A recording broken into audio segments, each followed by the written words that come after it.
Nah, oke lah. Kita mungkin tidak terlalu jauh ke soal itu karena itu masih ada hubungan dengan historisnya. Saya mungkin coba ke Pak Dr. Joni Pak Bisa, apakah ini tanggapan, sanggahan, atau ingin menambahkan? Silakan, Pak.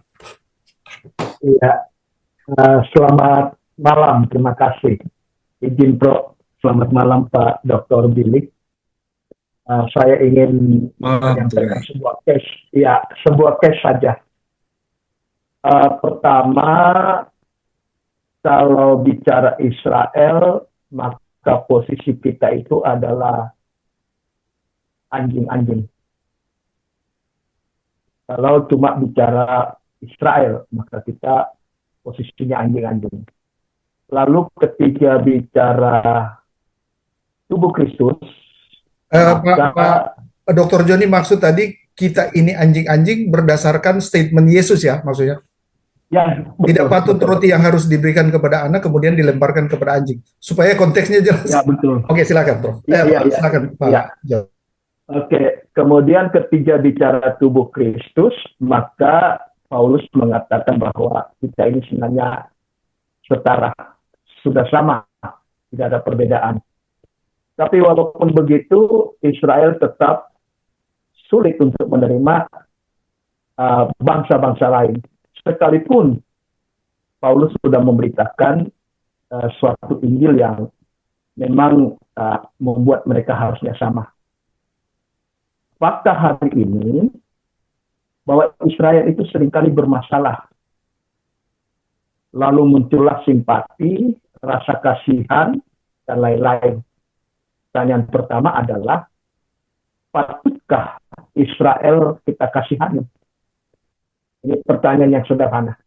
Patutkah Israel kita kasihani? Yang kedua, saya mau mencoba untuk mengkritisi saja bagaimana pandangan Pak Dr. Billy ketika melihat berkembangnya ajaran-ajaran, misalnya PBB dinilai sebagai suatu organisasi yang bisa dipakai oleh antikris gitu ya. Bahkan ada yang mengklaim bahwa itu wadah antikristus gitu. Lalu kemudian ada peristiwa-peristiwa yang terjadi di Israel yang orang kemudian mengatakan inilah tanda-tanda akhir zaman gitu. Padahal kalau kita lihat itu adalah peristiwa politik, itu adalah peristiwa yang biasa saja. Bagaimana Pak Dr. Billy melihat ini? Ada yang mencoba mencocokkan peristiwa-peristiwa, mencocok-cocokkan ya, peristiwa-peristiwa seperti itu dengan konsep Alkitab. Entah benar atau entah salah, tapi lebih banyak salahnya. Dengan realita politik, hukum, dan seterusnya yang memang wajar berjalan seperti itu. Bagaimana Pak Dr. Billy melihat seperti itu, sehingga kemudian nanti ujungnya adalah kita mencoba melihat apakah kelompok-kelompok yang kemudian mencoba mencocok-cocokkan peristiwa di sana itu yang lebih cenderung mengabaikan peristiwa alamiah, peristiwa politik dan lain-lain, itu dipaksakan sebagai kebenaran, ya, yang sebenarnya bukan kebenaran. Demikian, terima kasih. Oke, silakan Pak Bill memberikan tanggapan atau silakan. Ya, terima kasih, Mual. Saya akan menghindari topik mengenai antikris karena ini mungkin akan lebih ke Profesor Jimmy. Saya akan lebih ke PBB sebagai lembaga yang mengawal berdirinya bangsa-bangsa, lembaga yang menyatakan dirinya sebagai persitara bangsa-bangsa yang bertugas untuk mengawal proses berbangsa dan bernegara dari setiap bangsa yang ada, yang bahkan yang bukan menjadi anggotanya. Karena Indonesia merupakan anggota ke-60, Israel mungkin kalau tidak salah anggota yang ke-55 dari PBB, beriringan sampai sekarang PBB hampir mencapai 200 negara.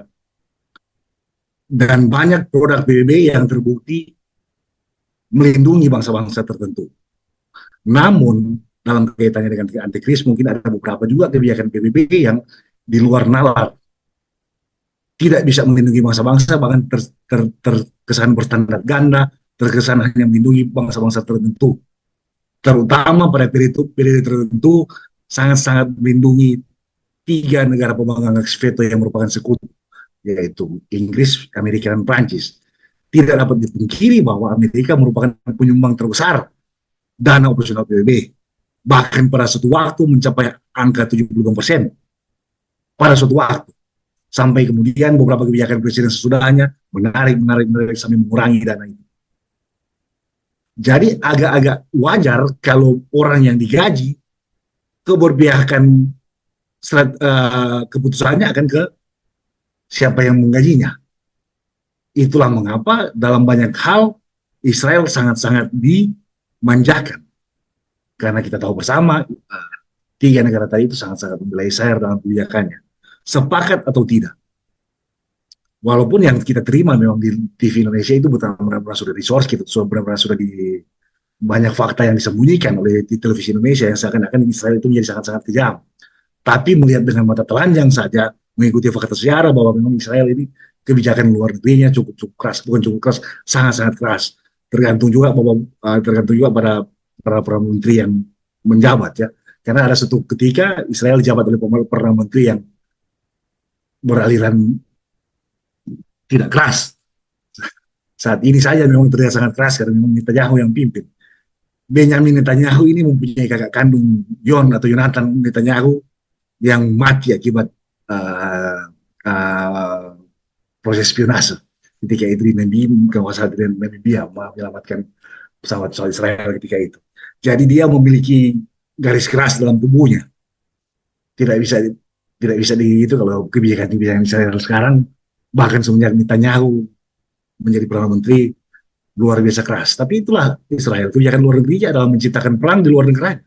Karena kalau perang terjadi di negaranya sendiri, habis Israel. Dia menciptakan perang di bangsa-bangsa sekitarnya untuk menciptakan kaos dan menciptakan masalah sendiri dengan luar itu untuk melindungi bangsanya sendiri.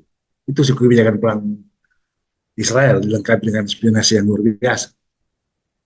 Jadi kalau misalnya dikaitkan dengan anti Kristus kebijakan PBB, setahu saya PBB melindungi bangsa-bangsa, itu fitrahnya PBB.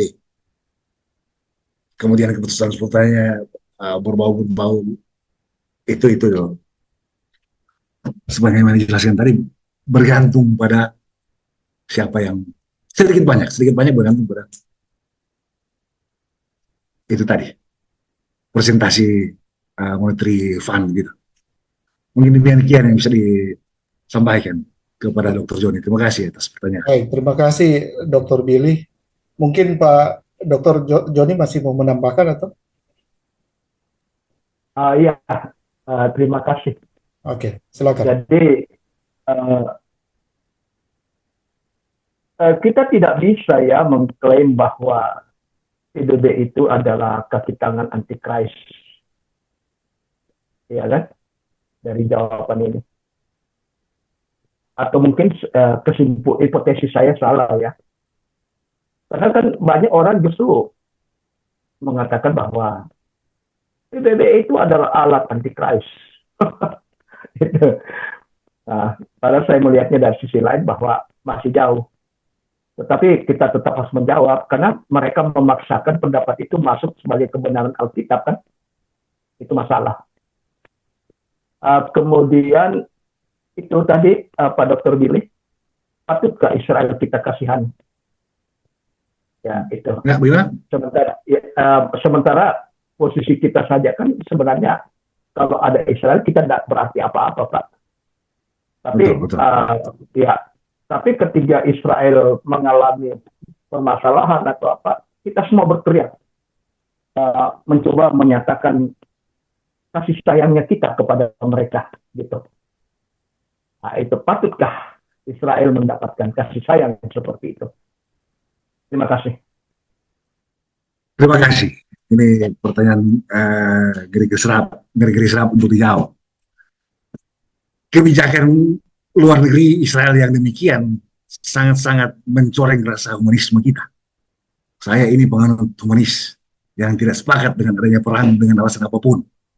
Karena itu merupakan penghilangan nyawa. Sementara saya meyakini bahwa nyawa adalah milik Allah semata. Allah pencabut nyawa. dalam posisi Israel yang kita lihat sekarang, Israel bukan negara yang pantas dikasihani. Israel itu powerful. Israel itu didukung oleh negara-negara kuat. Begitu banyak negara yang ingin bekerja sama dengan Israel karena teknologi yang mereka miliki, karena dana yang mereka miliki. Banyak negara di Afrika dibantu oleh Israel. Dengan begitu mereka akan menghindari kata-kata mengutuk atau mengasihani. Mereka akan mencoba berjalan di jalur netral. Bahkan banyak beberapa negara Islam termasuk Maroko memohon kasihan dari Israel. Israel bukan negara yang pantas dikasihani dengan kebijakan yang luar negeri yang saat ini sedang dijalankan. Bahkan saya bilang Israel itu adalah negara yang pantas dikutuk. Tapi di Alkitab bilang bahwa siapa yang mengutuk Israel akan dikutuk dan siapa yang membela Israel akan dibela. Saya ada orang Kristen yang mempercayai Alkitab sebagai pedoman saya sebagai orang Kristen. Persoalannya apakah Israel sekarang adalah Israel yang dipilih Allah ketika itu? Yerusalem baru yang selalu kita dengung-dengungkan, apakah sesuai dengan Yerusalem yang sekarang terjadi di Yerusalem? Saya tidak menyepakati itu. Saya selalu menganggap bahwa Israel baru atau Yerusalem baru adalah kita sendiri. Sebagai orang yang diperbaharui Tuhan, kita harus menjadi Israel baru, Yerusalem baru yang diperbarui oleh Tuhan.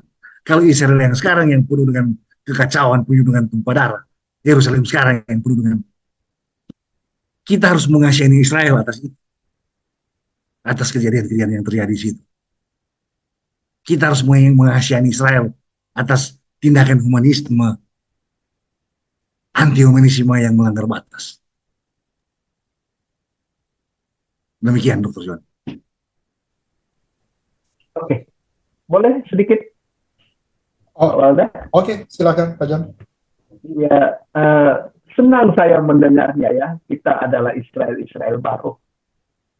Persoalannya kalau kita menjadi Israel baru, kita nggak punya eskatologisnya nanti, Pak.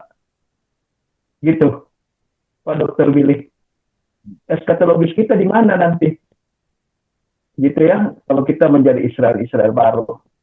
Mau ke Yerusalem baru, kita bukan di antara 12 suku. Gitu. Mau di bumi baru, kita juga tidak jelas ini.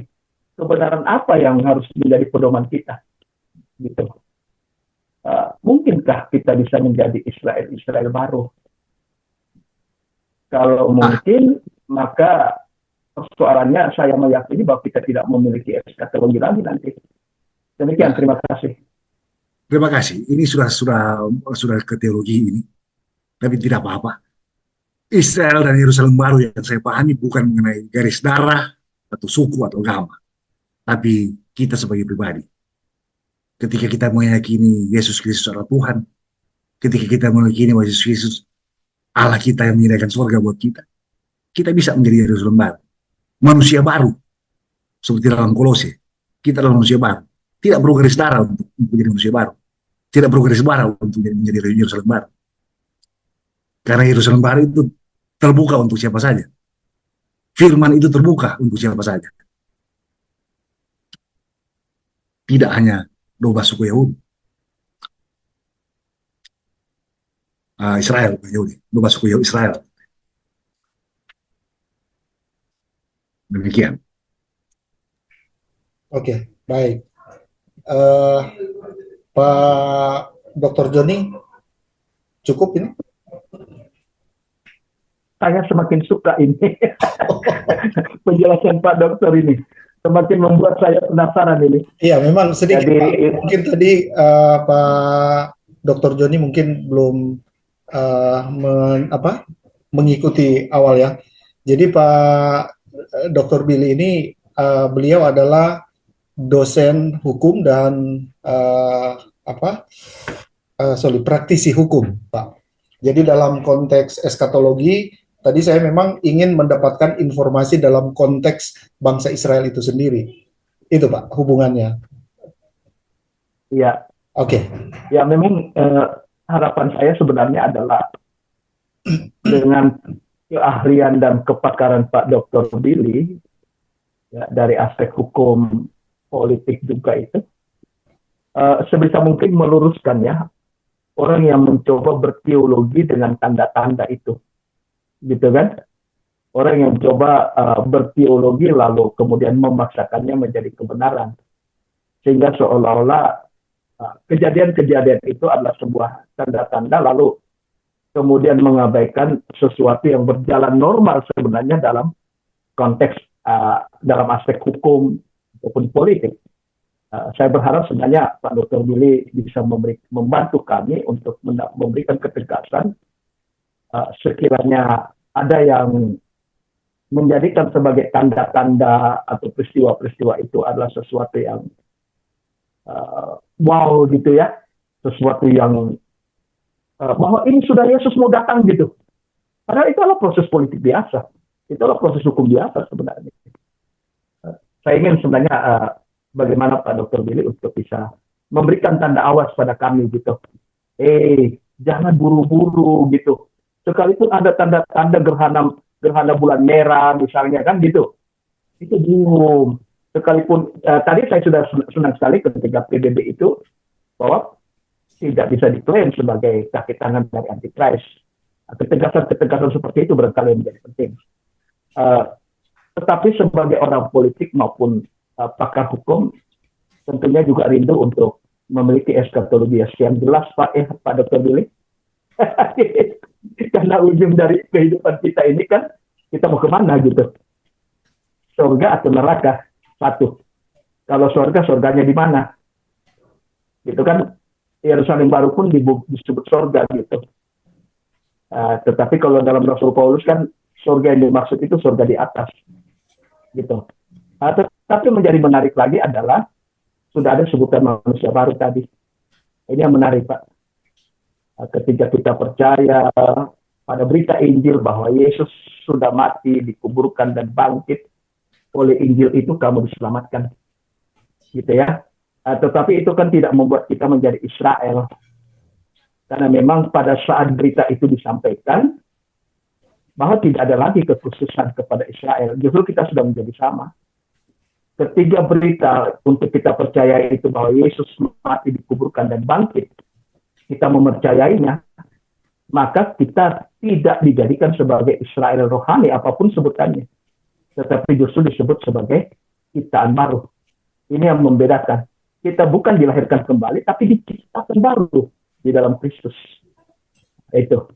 Sehingga manusia baru itu menjadi sesuatu yang sangat menarik dan sangat alkitabiah, sama seperti Rasul Paulus katakan. Jadi eskatologinya akan menjadi jelas. Kita sudah menjadi manusia baru, eskatologinya bukan di Yerusalem baru, tetapi surga di atas.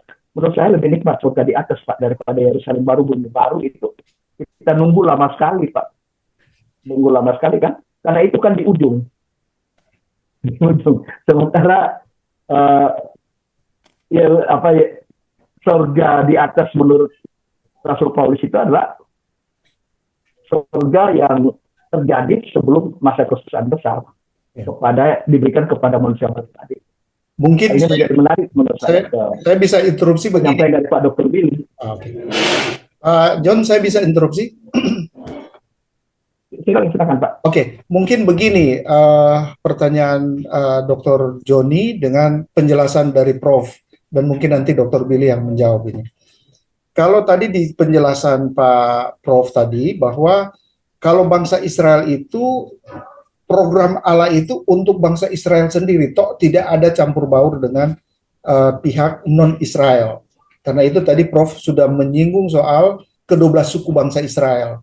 Sementara di terminasi, yaitu di Yerusalem baru itu ada 12 pintu gerbang. Nah, jadi melihat dari ke-12 suku bangsa Israel itu sendiri. Nah, mungkin dari pertanyaan Pak Dr. Joni tadi, mau kawinkan dengan penjelasan Prof. Jemi tadi adalah, kalau misalnya kita lebur di dalam program Yerusalem baru, maka kita mau masuk di pintu yang mana? Begitu mungkin ya, Pak John ya? Oke, silakan Pak. Saya melihat tidak sekedar itu. Oh, bukan begitu?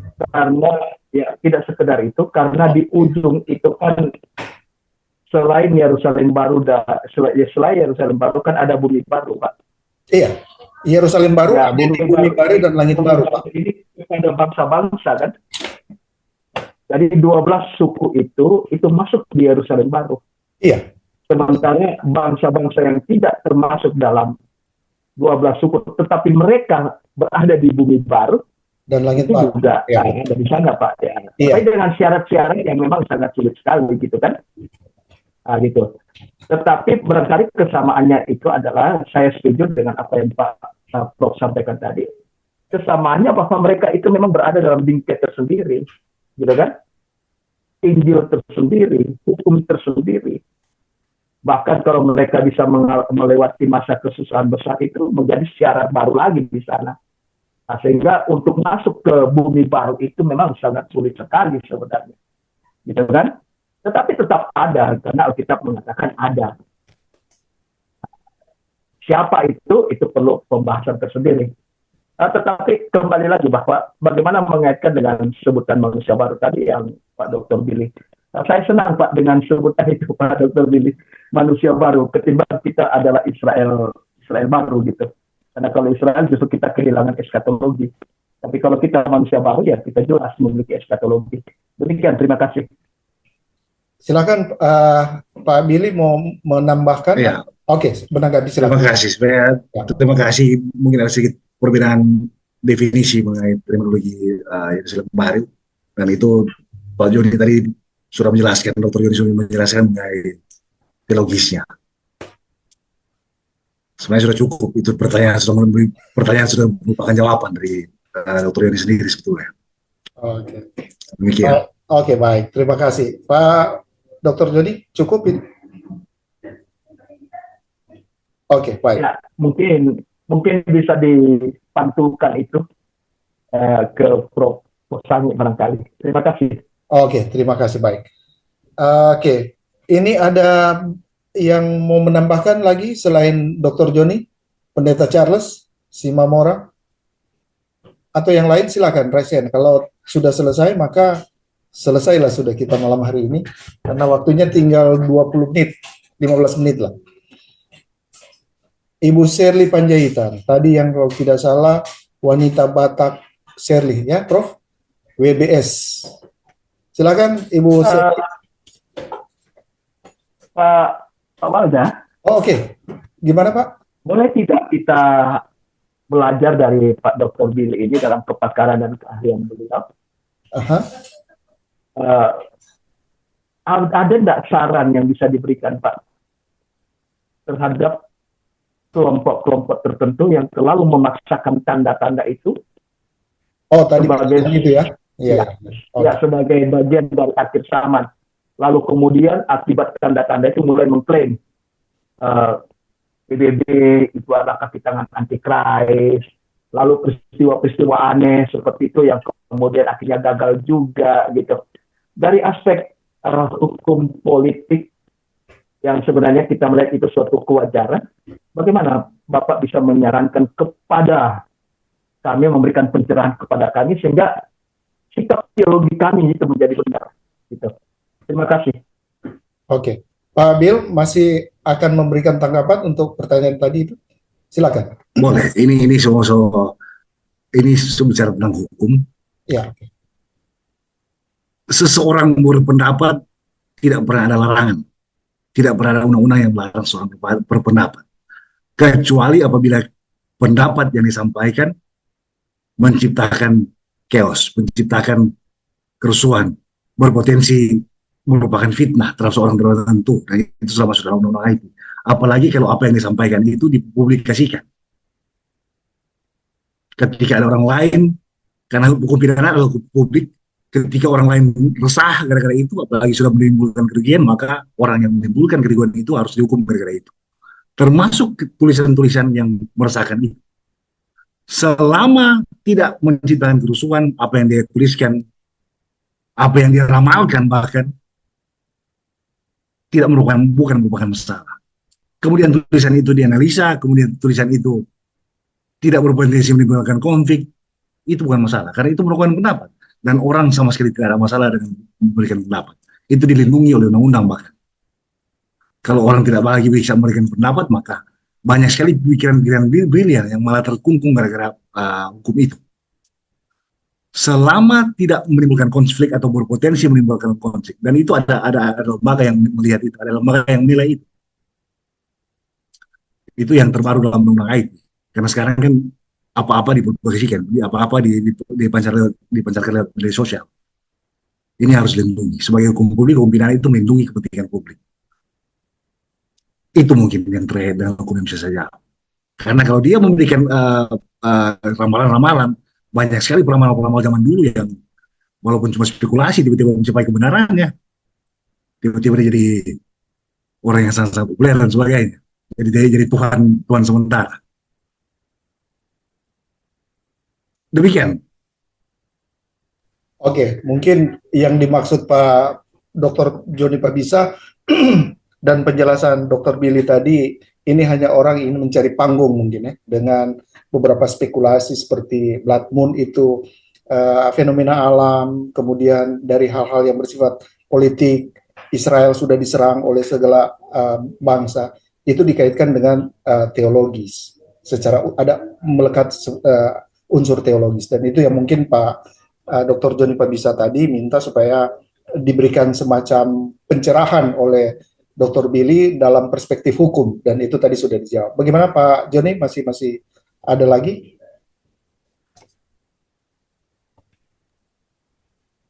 Terima kasih Pak. Saya kehabisan akal ini untuk memaksa Pak Dr. Billy ini main di dunia teologi, jadi memasukkan hukum dalam teologi. Dan saya sengaja membatasi itu. Pak Dr. Joni, saya sengaja membatasi itu karena ada Profesor Jimmy di samping saya. saya berusaha supaya Pak Dr. Billy sebenarnya masuk. Sekalipun Pak Dr. Billy itu katakan bahwa cara berteologi kalian itu salah gitu. Masa ini sesuatu yang normal kalian itu sudah dijadikan sebagai tanda-tanda istimewa, gitu kan? Saya ingin sekali mendengar ketegasan Pak Dr. Billy, tapi rupanya itu dihindari, gitu kan? Tapi siapa tahu setelah saya bicara seperti ini, Dr. Billy mau memberikan ketegasan itu, memang jauh lebih bagus. Terima kasih. Oke, baik, terima kasih. Pak Biel, bagaimana? Mau menanggapi? Dilanjutkan. Oh, dilanjutkan. Oke, terima kasih. Berarti amin kan itu Pak John. Oke, terima kasih. Baik, tanpa mengurangi Kita ada pertanyaan for Dr. Billy. Oke, silakan. Ya, boleh. Terima kasih. Ya. Dr. Billy, percaya Tuhan Yesus toh? Kalau mati kemana? Kalau mati kemana? Surga. Selesai. Karena? Percaya pada Tuhan Yesus. Sudah sama. Oke, terima kasih. Terima kasih. Jadi, ya terima kasih, Prof. Jadi malam hari ini saya pikir. Pastor Walda. Oke, silakan Pak John. Saya ingin ketegasan lagi deh. Saya orang yang selalu mau tegas-tegas Pak Dr. Billy, ini minta maaf ini. Percaya pada Yesus yang mana Pak? Amin, haleluya. Silakan. Yesus Kristus yang merupakan anak Allah. Maksudnya bagian dari Tuhan. Ya, Yesus yang mati, Yesus yang dikuburkan, Yesus yang mati dan bangkit di kayu salib, Pak Dr. Joni. Oke. Ya, terima kasih karena banyak yang bilang mengaku percaya Yesus, tapi kalau mati dia tidak mau menerima, Pak. Ya toh? Iya. Ya, padahal terbukti bahwa berita yang harus kita percaya itu adalah bahwa Yesus telah mati dalam keadaannya sebagai manusia tentunya, dikuburkan dan bangkit. 1 Korintus 15 ayat 3-4 di ujungnya itu bilang, oleh Injil itu kamu diselamatkan. Jadi berita, percaya pada berita Injil yang mengatakan Yesus itu mati, dikuburkan dan bangkit. Selamat Pak. Saya senang sekali karena ada pakar hukum yang mempercayai seperti itu. Kita akan sama-sama di surga di atas, Pak, ya, bukan di Yerusalem baru. Terima kasih. Baik, terima kasih Pak Dr. Joni. Saya memberikan satu kesempatan bagi seseorang terakhir ini, karena kita sudah di penghujung, sebelum para narasumber ini memberikan closing statement. Silakan, ada yang ingin bertanya atau menambahkan? Ada. Ibu Steri. Ada. Silakan, Okay. Ibu Steri. Ini the last one. Okay, this is a question pertanyaan for Pak Billy. Tadi kan dinyatakan bahwa selama orang itu tidak memberikan pernyataan yang membuat chaos dan katakanlah menyinggung orang lain, that's fine. Tapi itu berarti kan, nah, kalau kita kembali ke Alkitab, kita melihat bahwa hampir semua pernyataan Tuhan Yesus itu membawa chaos untuk orang Israel itself, juga terhadap orang Roma. Ya, banyak sekali pernyataan-pernyataannya yang bertentangan sehingga orang mempertanyakan, bukan cuma mempertanyakan, bahkan membunuh dia karena pernyataannya. Seperti dia bilang, aku dan Allah, aku dan Bapa adalah satu. Orang bilang itu menghujat, right? Nah, banyak sekali orang sekarang, kemudian juga pernyataan dari Rasul Petrus, kalau nggak salah itu Kisah Rasul 4 ayat 12 ya. Ya. Dan kemudian pernyataan Rasul Paulus sendiri, orang yang memberikan pelajaran selain dari Alkitab, selain dari firman Tuhan yang diberitakan oleh Paulus, terkutuk. Nah, ini kan pernyataan, nah seperti misalnya Yesus bilang, itu kamu seperti kubur, labur, ya, di dalam itu tengkorak semuanya. Atau bilang kepada orang Israel, para pemimpin agama, dengan ini munafik semua. Nah, bukannyakah ini pernyataan-pernyataan yang membawa chaos atau membawa kontradiksi dan membuat sehingga mereka membunuh Tuhan Yesus, mereka membunuh para rasul-rasul. Dan kemungkinan juga kita akan terbunuh karena itu. Nah, bagaimana dengan ini? Thank you, makasih. Oke, silakan Dr. Billy. Terima kasih. Yang ada di Alkitab itu adalah kebenaran yang ditulis oleh orang. Yesus tidak menulis kisahnya sendiri. Kisah empat Injil itu, Matius, Markus, Lukas, Yohanes, ditulis masing-masing oleh Matius, Markus, Lukas, dan Yohanes. Dan ditujukan untuk penulisan sejarah secara pribadi dan umat. Jadi tidak untuk kepentingan publik dan tidak bertujuan untuk menciptakan chaos. Tapi fakta sejarah yang ditulis berdasarkan sejarah yang mereka alami, berdasarkan bahan bacaan yang mereka baca. Itu pendapat. Tidak ada hukum yang melarang itu. Zaman sekarang yang menjadi hukum pidana adalah ketika kita membuat tulisan-tulisan yang dengan sengaja menciptakan kerusuhan di mana-mana, atau membuat statement yang menciptakan ketidaknyamanan orang, atau membuat statement yang mengarahkan orang untuk berbuat kejahatan. Yang mereka lakukan tidak. Yang ditulis oleh penulis ini adalah fakta yang mereka alami. Tidak ada orang yang, tidak ada hukum yang melarang itu. Ketika itu pun menciptakan kekacauan, berpotensi menciptakan kekacauan, artinya itu ditafsirkan secara berbeda oleh orang yang menerima. Dan yang harus dihukum oleh karena itu adalah orang yang mentafsirkan hal tersebut. Kita menulis fakta, tidak ada hukum yang melarang hal itu. Ada orang pukul Pak kita tulis orang pukul Pak kita, itu tidak. Atau orang misalnya bilang ke saya, orang ini tidak baik. Ketika kita menuliskan hal itu, dan itu merupakan fakta, itu tidak memfitnah. Kita membicarakan tentang fakta. Tidak menyitir orang untuk melakukan orang itu, kejahatan atau apa. Walaupun kemudian apa yang kita katakan membuat orang lain misalnya berbuat kejahatan karena dia membela dia sampai pukul, sampai menjatuhkan pidana. Kita tidak hukum atas itu. Karena apa yang kita sampaikan adalah fakta. Sama dengan kita bilang kita difitnah orang lewat medsos atau apa, kita laporkan ke polisi. Pak, ada orang bicara hal buruk tentang saya, dipublikasikan di media sosial. Kita membuat orang itu ditangkap, membuat orang itu tidak nyaman dan sebagainya. Yang dihukum adalah orang yang memfitnah kita itu. Yang kita sampaikan adalah fakta kepada polisi. Kita tidak berdusta.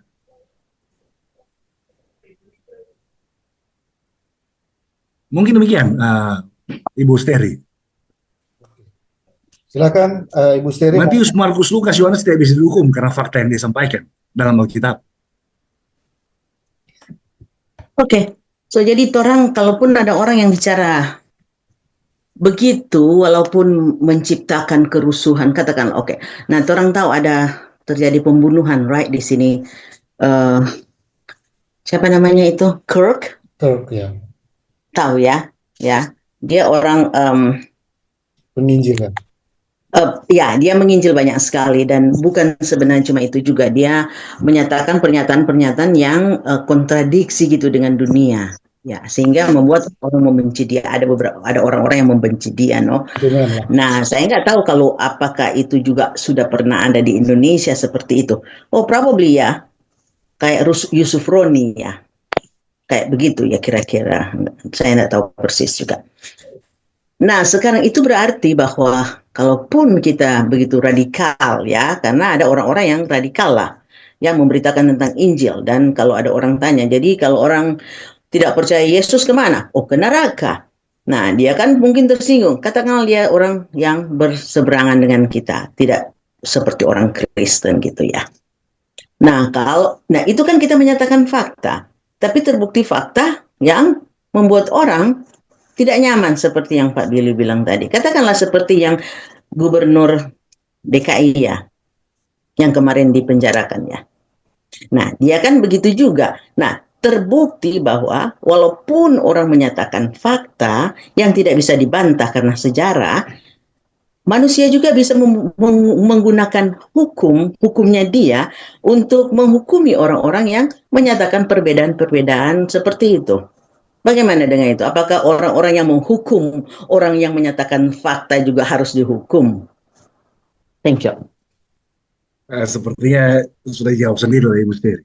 Ada banyak sekali hal yang abu-abu memang di dunia ini, termasuk hukum. Dokter Bill, somali buku dia datanya Pak Dokter Billy. Iya. So sakit itu kepala. Ada memang tim penilai yang juga manusia yang kadang-kadang menilai hukum secara subjektif. Betul, subjektif. Memakai hukum itu. Itu di pengadilan itu, no? Banyak subjektif, dorang.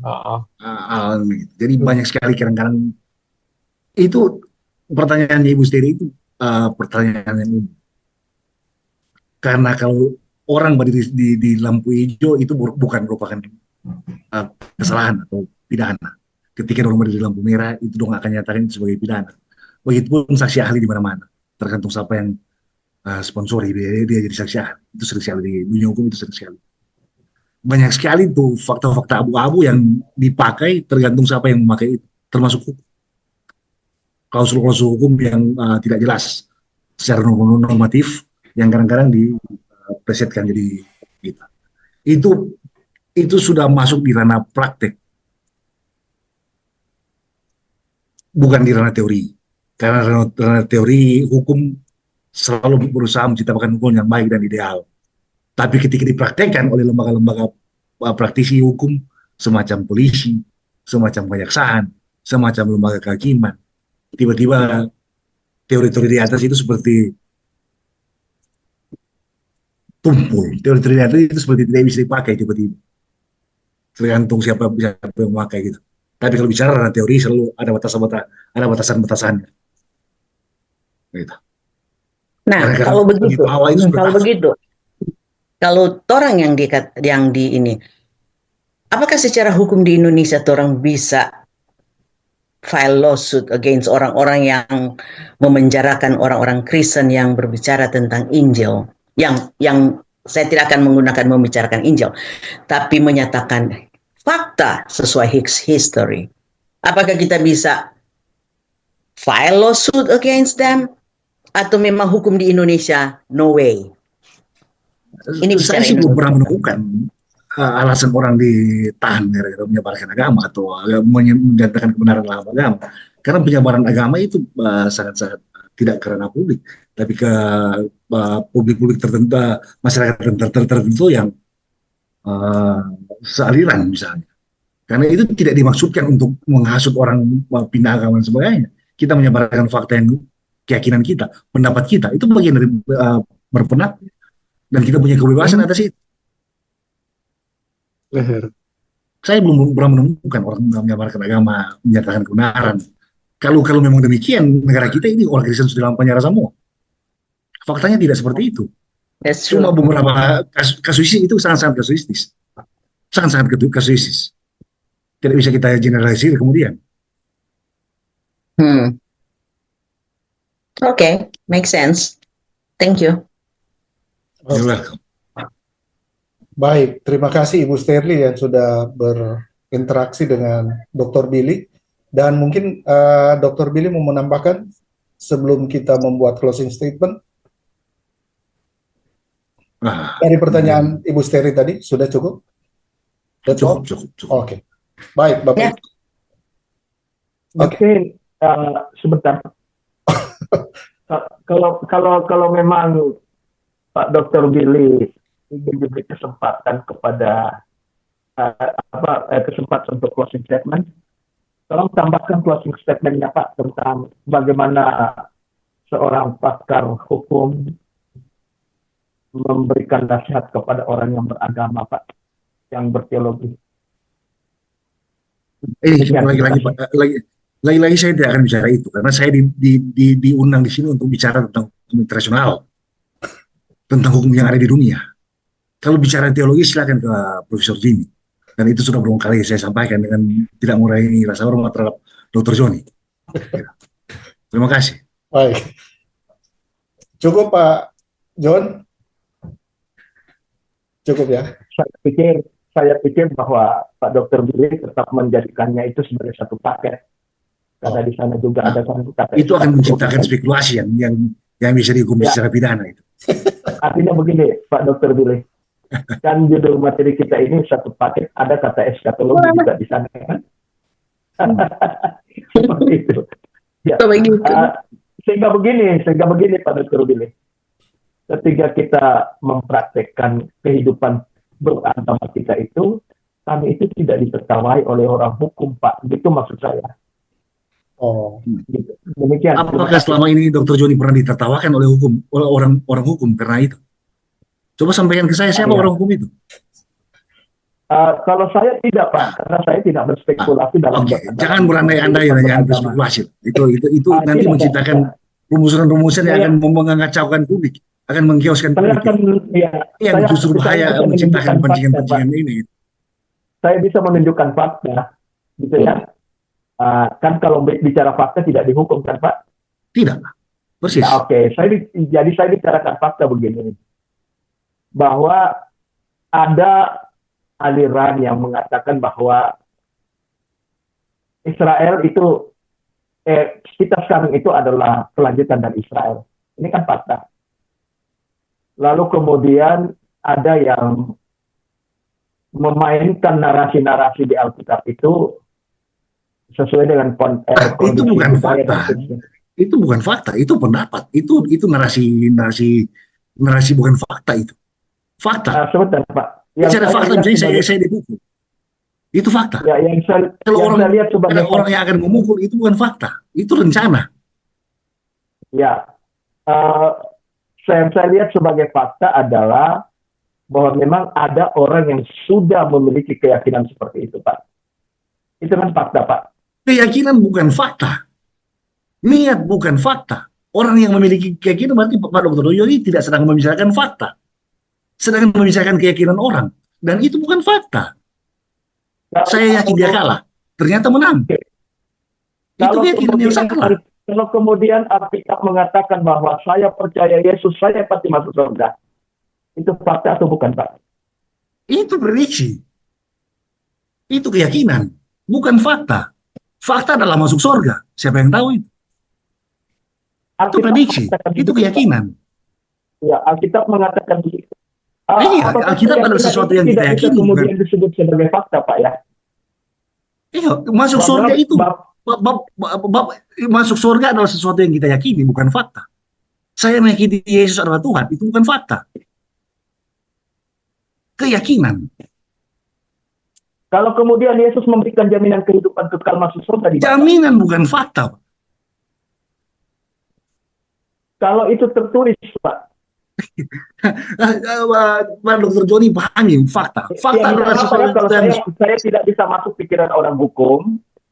Cuman ini secara sederhana saya sampaikan. Ya. Secara sederhana saya sampaikan bahwa fakta itu adalah sesuatu yang sudah terjadi. Oh, oke. Bukan sesuatu yang terjadi di masa depan atau suatu keyakinan atau prediksi bukan, atau jaminan. Itu bukan, itu tidak bicara fakta. Hmm. Fakta adalah sesuatu yang sudah terjadi. Itulah fakta, itulah fact. Jadi Oke, oke, secara oke. hukum itu fakta begitu ya? Ya, Heeh. dalam dunia hukum kita menyatakan fakta lewat apa? Bukti, saksi, itu Bukti. fakta. Dalam hukum kita memberikan kesaksian, kita tidak bisa memberikan kesaksian yang berupa prediksi bahwa dia akan memukul saya, bukan merupakan fakta. Orang Nah, tidak akan dihukum gara-gara niat. kalau begitu Pak Bill, Tuhan Yesus mati, bangkit, dan naik ke surga itu fakta, Itulah right? fakta. Tuhan Yesus mati dan bangkit itu fakta. Orang melihat dia naik ke surga, itu masih, apakah betul dia naik ke surga? Tidak. Orang melihat dia naik. Tapi kita meyakini Right. bahwa dia naik ke surga. Mhm. Tuhan Yesus mati, fakta. Karena orang begitu banyak orang melihat Tuhan Yesus mati. Ada bukti, ada saksi. Tuhan Yesus bangkit, ada banyak murid-murid Yesus yang tahu Tuhan Yesus bangkit. Tuhan Yesus naik ke surga, siapa yang tahu? Apakah Bukan pandangan fakta. hukum, apakah pandangan hukum kebenarannya itu bisa melebihi Alkitab, Pak ya? Bagaimana? Apakah pandangan hukum itu bisa melebihi kebenaran Alkitab? Sementara kebenaran Alkitab itu absolut loh, Pak. Itu dua tempat yang berbeda. Ketika Anda bicara hukum, silakan mari kita bicara hukum. Tapi kita bicara Alkitab, bicara teologis. Saya pikir Kalau Profesor Jimmy yang punya Alkitab itu bukan hukum ya, Pak. Bagaimana? Alkitab itu bukan hukum ya. Ada hukum Tuhan di dalamnya. Tapi kita lebih ke teologis. Ya. Kalau bicara tentang fakta. Jadi itu kan hukum tertinggi, Pak. Melebihi seharusnya dari hukum yang Bapak pahami. Ya, tapi itu bukan hukum dunia. Kita tidak Ya. bicara fakta di Lalu situ, kita bicara kemudian, keyakinan di situ. Pandangan hukum yang terbatas yang Bapak pahami, lalu kemudian meniscayakan Alkitab itu sebagai fakta hukum tertinggi, Pak. Saya tidak akan menyatakan itu sebagai fakta hukum tertinggi. Ada banyak fakta di dalamnya, sisanya adalah keyakinan kita. Ada banyak fakta di dalamnya, ya. Tapi masalah Yesus naik surga, Yesus akan menyelamatkan kita, itu bukan fakta. Itu keyakinan kita. Itu yang kita percayai. Itu yang saya percayai. Bahwa Kalau Yesus dia adalah Tuhan dan tertulis, Juru Selamat. Bagaimana? Kalau dia tertulis dalam Alkitab, Bukan fakta, Pak. Yang kita tulis belum tentu fakta, Pak. Sekali lagi saya nyatakan bahwa fakta adalah sesuatu yang sudah terjadi, yang didukung oleh bukti-bukti dan saksi-saksi misalnya. Itulah fakta. ada 40 penulis, Pak, sebagai saksi di dalam. Itulah. Pak Dr. Joni, coba baca KUHP bagian penjelasan mengenai itu. Itu bedakan fakta. Sekali lagi saya sampaikan bahwa fakta adalah sesuatu yang sudah terjadi, yang didukung oleh bukti dan saksi. Sekarang ketika Anda menyatakan bahwa Yesus naik ke surga, siapa saksi yang bisa melihatnya? Apakah itu fakta? Alkitab Bukan dalam fakta. Matius pasal 28 ada saksi. Iya, ditulis. Bedakan. Ya. Saya sampaikan tadi, kembali lagi saya sampaikan keempat kalinya. Apakah ada saksi yang melihat itu? Atau ada bukti tertulis yang ada mengenai itu? Pak Dr. Joni ada lihat Yesus naik ke surga? Saksi mengatakan itu terjadi. Iya, saksi menyatakan dia naik surga karena dia meyakini bahwa dia naik surga. Apakah dia melihat Yesus sampai di surga? Dia tahu di mana surga. Bapak John Dr. Joni pernah lihat surga. Yesus yang mengatakan dia naik Apakah surga. mereka penulis-penulis itu pernah melihat surga? Alkitab mengatakan memang surga ada. Itu fakta. No, itu bukan fakta.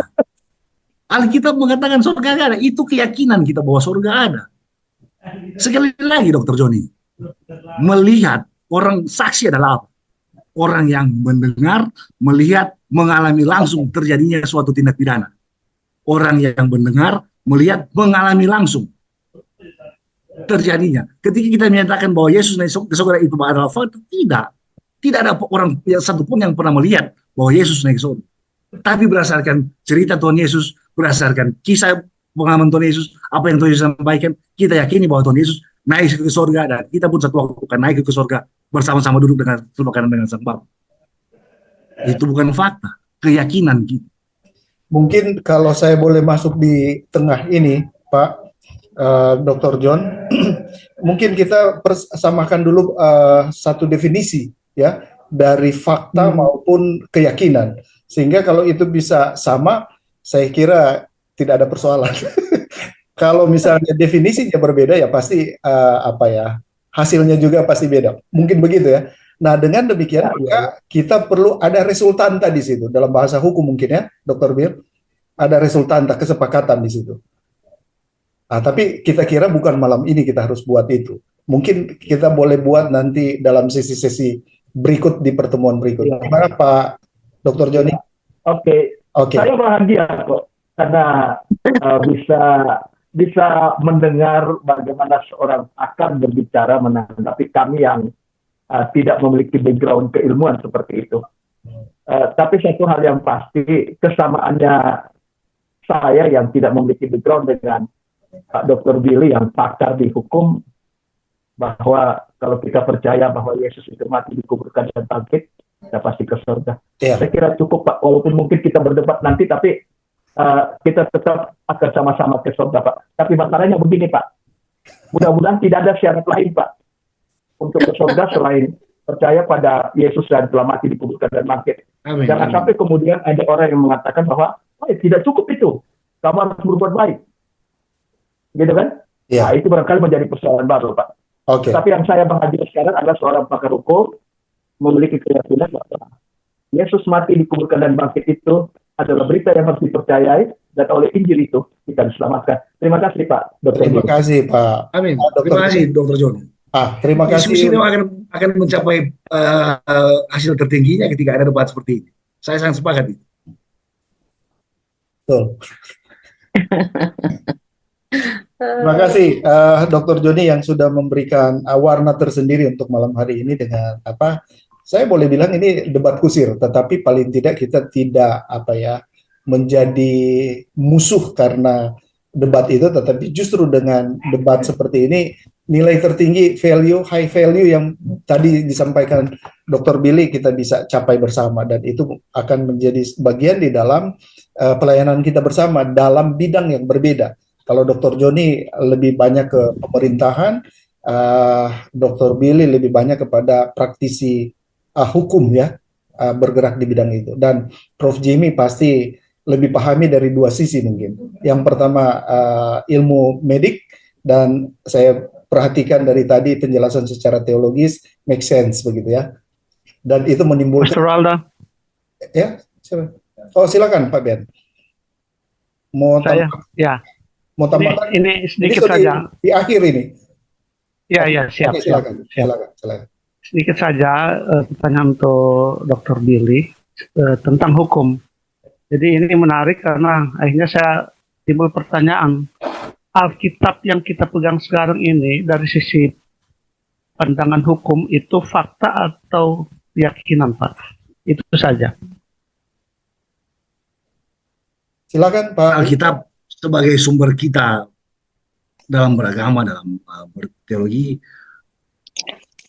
adalah fakta yang kita pegang sebagai keyakinan. Banyak fakta di dalamnya yang kita yakini akan membawa kita ke tempat-tempat indah, surga misalnya. Bahwa keyakinan kita bahwa Tuhan adalah Yesus adalah Tuhan, fakta-fakta yang diberikan oleh Tuhan Yesus sudah cukup jelas. Yesus membangkitkan orang mati, Yesus menyembuhkan banyak orang, Yesus memberikan banyak-banyak pencerahan, Yesus mengajar kita tentang kehidupan. Yesus mengajarkan bahwa dia menyatakan diri bahwa dia adalah penebus dosa-dosa kita, dia adalah anak Allah, bagian dari Tritunggal. Itu pendapat yang kita yakini, yang saya yakini benar. Melihat fakta-fakta apa yang sudah dilakukan Yesus, yang tadi itu, faktanya dia membangkitkan orang mati. Pernah ada nggak orang yang seperti itu? Faktanya Yesus menyembuhkan orang. Faktanya orang menyentuh jubah Yesus aja disembuhkan. Karena fakta-fakta itu timbul keyakinan saya bahwa Yesus adalah Tuhan. Dan itu semua tertulis dalam Alkitab. Demikian. Sedikit lagi. Jadi dari sisi pandangan hukum, Alkitab itu sebenarnya fakta atau hanya sekedar keyakinan, Pak? Ini Alkitab. Ini pertanyaan yang abstrak. Ini pertanyaan yang tidak konkret. Fak- Fakta itu sekali lagi saya nyatakan bahwa sesuatu yang sudah terjadi dan kita memiliki saksi dan bukti atas itu. Alkitab, apakah Alkitab merupakan fakta? Itu menurut saya bukan pertanyaan yang konkret. Itu pertanyaan abstrak. Alkitab sebagai buku adalah fakta. Alkitab sebagai firman Tuhan adalah fakta. Bahwa Alkitab itu dibuat sebagai firman yang membodoh-bodohi kita. Itu faktanya. Tanya. Jadi berdasarkan pernyataan itu, apakah kita bisa mengatakan kepada orang bahwa secara hukum orang tidak bisa membantah karena ada faktanya bahwa Yesus itu mati, bangkit dan dan bahwa Yesus Bisa. itu adalah Tuhan karena berdasarkan fakta, right? Nah, iya, Oke. fakta-fakta itu. Berdasarkan fakta-fakta itu, bahwa kita meyakini hal yang seperti itu. Itu fakta. Orang melihat Yesus membangkitkan orang mati dan banyak orang yang menulis tentang itu. Itu fakta. Dan terbukti juga bahwa Yesus membangkitkan orang mati. Jadi, kalaupun ada orang yang menyatakan itu maksudnya dan keberadaan Yesus tidak benar, jadi kita bisa bantah bahwa faktanya, jadi pakai kata hukum, faktanya bahwa semua itu terjadi dan banyak bukti dan banyak saksi. True? Ya, Oke. Pelajaran baru. Thank you. persis. Terima kasih Pak Dokter. Iya, oke. Sama-sama, Pak Ben. Terima kasih. Terima kasih, Pak Ben. Jadi arche and hologos ya, pada mulanya adalah firman. Nah, segala sesuatu itu kan dimulai dari perkataan. Nah, kemudian Yesus hidup di tahun 1, anggaplah seperti itu. Kita semua di sini kan tahun 2025 tidak menyaksikan segala perkara itu. Jadi Alkitab memberikan kesaksian tentang apa yang dilakukan oleh Yesus. Tadi yang sudah Dr. Billy sampaikan, Yesus mengubah air menjadi anggur, Yesus membangkitkan Lazarus, Yesus berjalan mengatasi gravitasi ya, seperti di atas air. Semua itu kita tidak lihat, tetapi fakta itu sudah dikisahkan oleh saksi mata pada zaman Yesus maupun para ahli-ahli arkeolog seperti Josephus Flavius dan para Tychicus dan sebagainya, itu menunjukkan bahwa ada orang-orang yang non-Israel atau orang-orang yang bukan murid Yesus sendiri, yang bahkan boleh dapat dikatakan bukan orang percaya, memberikan kesaksian yang persis seperti apa yang disampaikan oleh kitab Injil tadi, Matius, Markus, Lukas, dan Yohanes. Ya, jadi saya pikir itulah yang ketika kita dengar, kita lihat, kita rasakan, yang membentuk sebuah kepercayaan, dan kepercayaan itulah membentuk sebuah keyakinan dan iman. Bukan begitu, Dok? Dr. Bill? Persis. Oke, terima kasih. Kalau ada yang berbeda nanti kita bahas di pertemuan berikut. Saya pikir Dr. Joni sangat berharap Dr. Billy bisa mengambil bagian untuk pertemuan-pertemuan atau sesi yang berikut. Tapi mungkin kita batasi dulu ini, Pak John. Ya, bolehkah sedikit sekali saja? Oke. Ya, Oke, saya suka mendengar Pak Dr. Billy menyampaikan. Saya itu orang yang sangat suka sekali dan bahagia sekali. Pak Billy, dalam Pak Dr. Billy, Efesus pasal 2 ayat 8 dan 9 mengatakan begini, Pak. Karena kasih karunia, kamu diselamatkan oleh iman, itu bukan hasil pekerjaanmu, itu bukan hasil perbuatanmu, usahamu, jangan ada orang yang memegahkan diri. Selamat oleh iman. Efesus pasal 2 ayat 8 dan 9 menurut Pak Dr. Billy itu fakta atau keyakinan, Pak? Keselamatan itu suatu keyakinan. Iman merupakan keyakinan. Iman adalah suatu bukti dari sesuatu yang tidak kita lihat, dan itu hal-hal yang berbau bukan fakta. Itu keyakinan. Karena keselamatan itu tidak bisa kita lihat, tapi kita yakini. Kita selamatkan, kita masuk surga. Itu eskatologis dari keselamatan. Surga. Apakah pernah ada yang dari kita yang pernah melihat surga? Itu keyakinan kita. Iman adalah keyakinan. Bukti dari sesuatu yang tidak kita lihat. Sementara fakta membutuhkan orang yang melihat. Fakta memerlukan bukti arkeologis. Itu fakta. Oke, Pak. Jadi menurut Pak Dr. Billy, Efesus pasal 2 ayat 8 dan 9 yang baru saya ucapkan tadi itu itu layak untuk kita yakini sebagai kebenaran atau Ya, masih memerlukan pengujian? ya itu keyakinan iman kita berdasarkan pengalaman tentang Yesus, Sang Penyelamat kita. Itu keyakinan iman kita.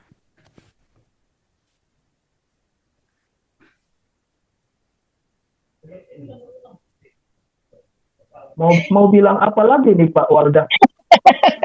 Ya udah, Bingung Pak John. iya, iya sudah sama. Pak Dokter ini hebat sekali. Menghindari teologi, tapi sebenarnya sudah berteologi gitu. Contoh, contoh kecil begitu. Contoh kecil begitu. Ketika saksi dihadirkan dalam depan sidang pengadilan, Ah, bilang, apakah Anda pernah melihat Tuhan Yesus membangkitkan orang mati? hmm. Otomatis kalau orang sekarang tidak. 5 menit Pak Walda ya. Ah, Ah, ah. kalau kisah ini ditanyakan kepada Yesus, Petrus misalnya, orang yang mengalami langsung, Petrus pasti akan bilang, ya, saya melihat Yesus mati. Saya lihat Yesus dibunuh. Oke, Saya lihat Yesus disalibkan. oke.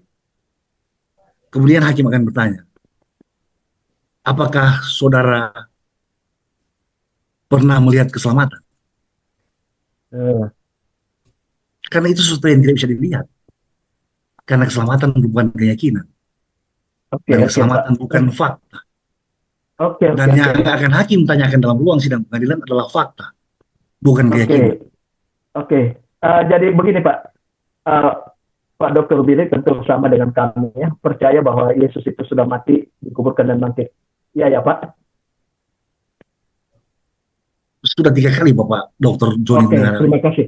Nah, cuma persoalannya begini Pak, setelah percaya itu pasti ke surga. Itu yang Tuhan bilang ke kita, itu yang kita percayai. Dengan Oke, iman Pak. saja cukup untuk iman. Oke, Itu yang Pak. Dr. Joni sendiri yang bilang ke saya justru. Oke, oke. Saya belajar dari Ken- Dr. Joni justru. Oke, kenapa saya perlu pertegas lagi itu Pak? Karena saya ingin mengaitkan dengan fakta Pak. Bahwa faktanya Pak Dr. Billy masih merasa bahwa Pak Billy masih orang berdosa Pak. Ya, manusia tidak luput dari dosa, Pak. Tiap Oke. hari saya melakukan dosa. Oke, kalau masih berdosa Pak, masih bisa nggak masuk surga? Astaga. Kita diselamatkan oleh iman kepada Yesus, bukan karena dosa kita. Bukan karena kebenaran yang kita lakukan. Itu hadiah. Pak Dr. Joni juga yang sampaikan ke saya itu. Oke, terima kasih Pak. Saya hanya ingin memastikan begitu Pak. Terima kasih Pak. Pak Joni yakin, Terima Dr. kasih. Joni yakin masuk surga? Yakin dong. Pak Joni Sama. penasaran tuh. Iya, karena begini Bu Steri, orang hebat seperti Pak Dr. Billy, pakar hukum ini, sayang kan kalau kemudian nanti tidak jelas memiliki pengharapannya nggak jelas gitu. Tapi malam ini saya bahagia sekali karena Pak Billy pasti ke surga, bukan karena perbuatan baik, bukan karena dosa juga yang menghalangi dia masuk surga. Terima kasih Pak, selamat. Terima kasih. Saya harus Sama-sama, Ini, Dr. Joni. ini, Terima kasih. ini mungkin orang Ya. Batak yang harus Pak bilang. Dr. Joni ini menggali sangat-sangat dalam. Ini luar biasa. Terima kasih atas itu. Terima kasih. Jadi ini Pak John sebenarnya yang harus menjawab ini atau yang memberikan statement ini harusnya Ibu Shirley ya, karena melekat di situ Panjaitan. Contohnya sesama sopir jangan saling melambung. Nanti. Oke, baik. Kita ngomong sedikit. Oke, ini bukan bertanya. Pak John, kayaknya mesti sedikit jalan-jalan ke pengadilan. Ya, kalau hakim mengadili, disodorin semua fakta apapun. Kalau hakim tidak yakin, lewat itu semua fakta. Ya. Jadi bicara fakta dan keyakinan, memang saya setuju dengan Pak Billy. Nah, karena Pak Billy kan orang hukum. Ya, bicara tadi Pak John menyinggung peraturan maksudnya mana yang harus kita ikuti yang tertinggi kan? Ya. Ya, di sini ada fakta yang mungkin bisa kita yakini. Roma 13 ayat 1.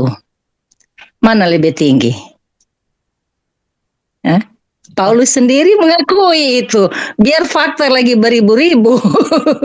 Kalau hakim tidak yakin, lewatlah sudah itu. Jadi kita pun berdebat di sini, fakta dan keyakinan itu hanya terletak pada orang yang sudah meyakini fakta itu.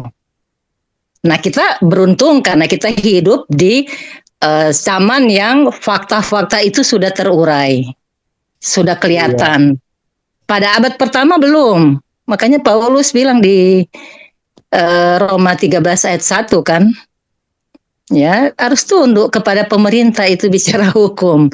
Itu kembali ke tadi ya, kalau ada yang chaos itu, ya balik memang ke pemerintah. Dan itu sesuai dengan keyakinan hakim. Kalau hakimnya lahir baru, ya fakta kita akan diperhitungkan. Tapi kalau hakimnya lahir baru, nggak yakin dia. Nah, jadi itu tadi perdebatan ini sampai jadi panjang, saya pikir ya. Ya, Bu Shirley, ya. Bu Shirley, saya bukan orang hukum, mudah-mudahan jangan ke pengadilan gitu. Ya, kan? Nah, saya merasakan bagaimana, saya pernah merasakan bagaimana selalu hadir di pengadilan, Pak Ibu sebagai saksi. Saya sudah menyampaikan fakta, tapi hakimnya tidak mau menerima fakta itu. Kenapa? Ya itu makanya. Ya karena yang di sebelah itu lebih kuat duitnya gitu. Oke. Mungkin kita sudah makanya maksudnya kalau sebagai analog ke kita ya. Jadi walaupun faktanya itu banyak, tapi kalau Anda tidak yakin, nah itu sebenarnya yang harus diurai. Jadi kalau kita yakin fakta cuma satu aja, 2 sedikit, ya udah masuk itu barang gitu. Tapi kalau kita tidak, ya. Saya berterima kasih ke Pak Dr. Billy karena memberikan pencerahan sehingga saya bisa memahami cara berpikir orang hukum ini. Ya itu maksudnya, makanya dari tadi saya cuma jadi tertawa. Oke, baik. Oke, begitulah. Terima kasih. Terima kasih Pak. Ya, terima kasih Bu Shirley Panjaitan Kawengian dan juga Dr. Joni yang sudah memberikan beberapa tambahan ya. Saya pikir kita sudah ada di penghujung.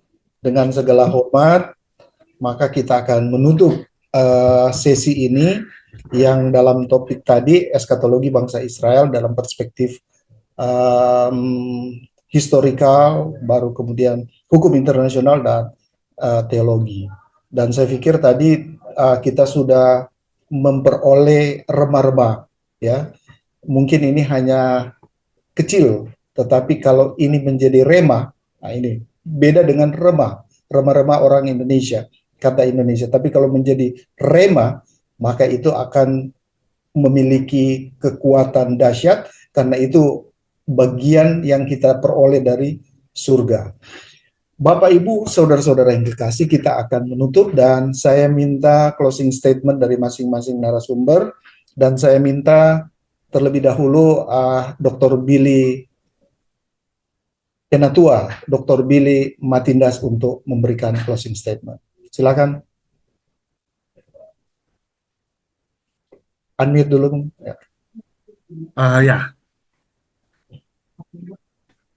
Perjalanan Israel sebagai bangsa dan negara, sebagai entitas yang dipenuhi dengan berbagai derah cobaan itu, dan kemudian berkali-kali diloloskan dari banyak hal, menjadikan pelajaran buat kita pribadi bahwa Tuhan punya otoritas dalam punya kehidupan, dan ketika Tuhan sudah berotoritas, serahkan saja itu kepada Tuhan.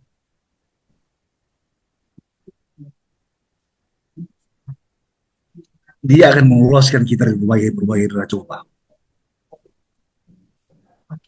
Tapi itu pun harus dilandasi dengan perubahan tingkah laku hidup kita untuk semakin dibarui. Karena Tuhan tidak akan mau menolong orang yang tidak mau ditolong. Kita punya kehidupan pribadi, pengalaman pribadi, perjalanan pribadi, dengan berfokus pada keyakinan bahwa Tuhan akan menyelamatkan, dia adalah penuntun. Sebagai orang Kristen, selalu kembali di situ. Ini mungkin akan sedikit menjauh dari topik yang diberikan kepada saya. Dan ini Dr. Joni akhirnya bilang kok dia sudah bicara teologis. Padahal dari tadi legendaris itu. Apapun itu, ciptakan hubungan yang selalu baik dengan Tuhan. Jadikan kita sebagai tanah yang subur untuk ditaburkan benih. Sekali lagi terima kasih Dr. Joni, Profesor Jimmy, Walda, semua yang sudah berpendapat, semua yang sudah meramaikan diskusi. Tante Ibu Shirley, ada Pak Ben. Semoga di diskusi yang selanjutnya bisa lebih tajam, bisa lebih menggali hal yang lebih baik lagi, yang lebih penting lagi untuk teruraikan. Sampai bertemu di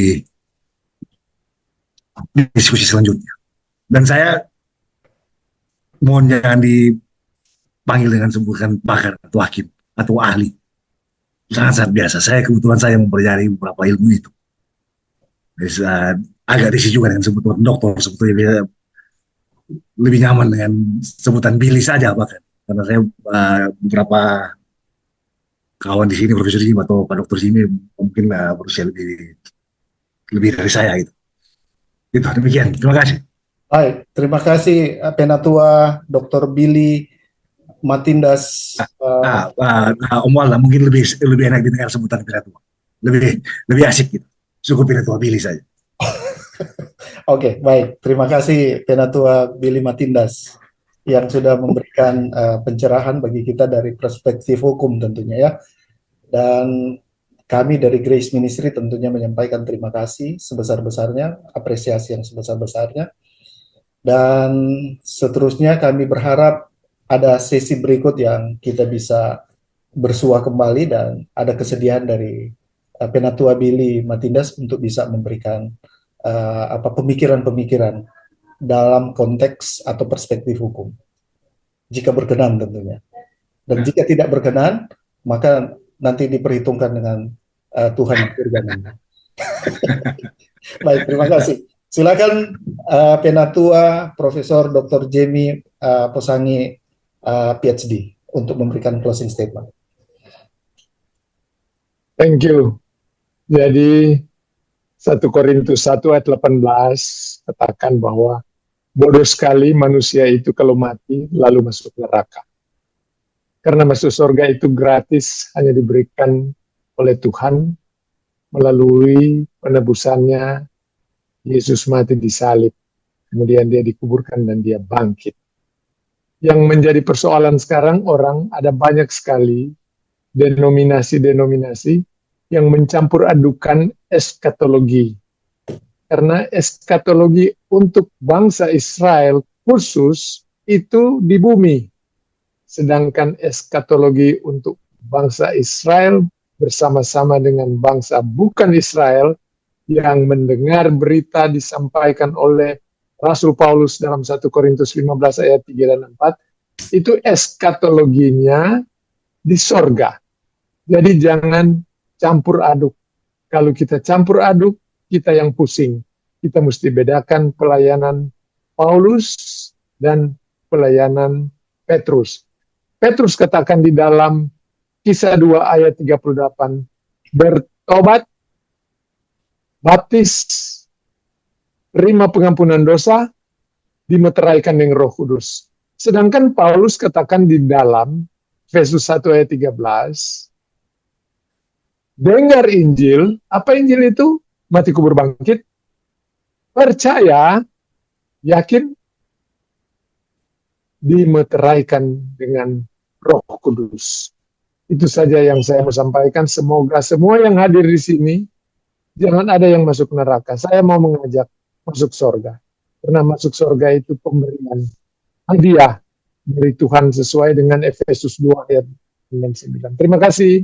Baik, terima kasih Penatua Profesor Dr. Jimmy Posangi PhD yang sudah memberikan closing statement. Sekali lagi kami dari Grace Ministry menyampaikan terima kasih untuk kedua narasumber. Ya, saya meminjam satu kalimat yang disampaikan oleh Profesor Dr. Yen Tatu.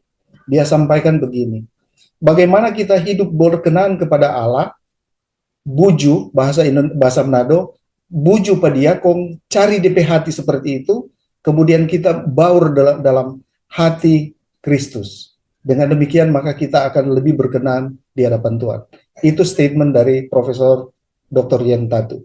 Saya pikir kita sudah selesai di dalam percakapan diskusi ini, dan kami juga menyampaikan terima kasih untuk narasumber, saudara-saudara yang sudah memberikan pandangan-pandangan atau pertanyaan-pertanyaan, Ibu Steri juga yang sudah memberikan link Zoom ini.